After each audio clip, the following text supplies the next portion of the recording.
आज हम लोग संस्कृत व्याकरण पढ़ेंगे। सबसे पहले संस्कृत और व्याकरण का अर्थ समझते हैं। संस्कृत का अर्थ होता है संस्कार की हुई भाषा। व्याकरण आदि दोषों से रहित भाषा को ही संस्कृत भाषा कहते हैं।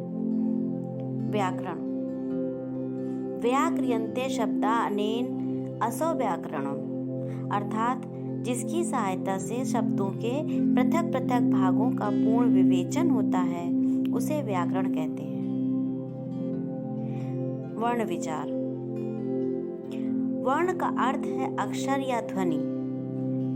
ध्वनियों में उस छोटी से छोटी मुख से निकली हुई ध्वनि को वर्ण कहते हैं जिसका विभाग न हो सके, जैसे अ, ई, उ, क, च, ट, प इत्यादि। वर्णमाला। वर्णों के समूह को वर्णमाला कहते हैं। संस्कृत की वर्णमाला प्रायः हिंदी के ही समान है, किंतु वर्णों का क्रम थोड़ा अलग है। संस्कृत वर्णमाला आ, ई, ऊ, रील, र, क, ए, ओ, अं, ए, ओ, च, ह, य, व, र, ट, ल, ड़, इं, मंग, ड़, ढ़, न, म, झ, व, इं, घ, ढ, ध, स, ज, व, ग, ढ, द, श, ख, फ, छ, ठ, द, च, ट, त, व, क, प, य, श, श, श, र, हल। स्वर के भेद। स्वर 3 प्रकार के होते हैं, ह्रस्व, दीर्घ और प्लुत। ह्रस्व स्वर जिस स्वर के उच्चारण में एक मात्रा का समय लगे उसे ह्रस्व स्वर कहते हैं, जैसे अ, ई, उ, रील, र, ये 5 स्वर हैं।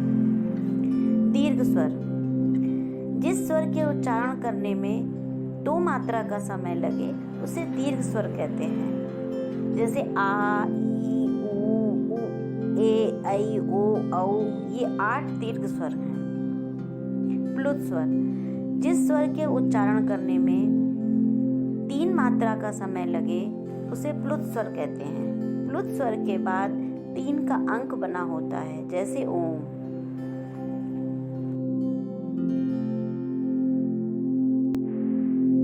व्यंजन जिन वर्णों के उच्चारण करने में किसी स्वर की सहायता ली जाती हो उन्हें व्यंजन कहते हैं,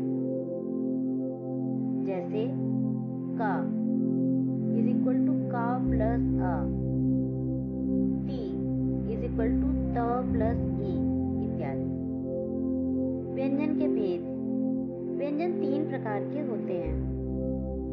नंबर 1 स्पर्श व्यंजन, नंबर 2 अंतःस्थ व्यंजन, नंबर 3 ऊष्म व्यंजन।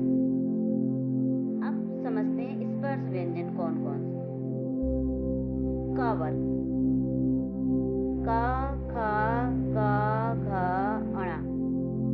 च वर्ग च, छ, ज, झ, ञ। ट वर्ग ट, ठ, ड, ढ, ण। त वर्ग ट, थ, द, ध, न। प वर्ग प, फ, ब, भ, म। अब दूसरा आता है अंतःस्थ व्यंजन। अंतःस्थ व्यंजन य, र, ल, व। और ऊष्म व्यंजन कौन कौन से होते हैं? श, स, और ह। झ, त्रज्ञा ये अलग से कोई व्यंजन नहीं है, बल्कि ये संयुक्त व्यंजन है, जैसे क प्लस श इज इक्वल टू छ, त प्लस र इज इक्वल टू त्र, और जा प्लस इया इज इक्वल टू क्या। आगे की व्याकरण अब हम अगली कक्षा में पढ़ेंगे। अगर आपको ये कक्षा अच्छी लगी हो तो इसे लाइक करिए, शेयर करिए और सब्सक्राइब करिए।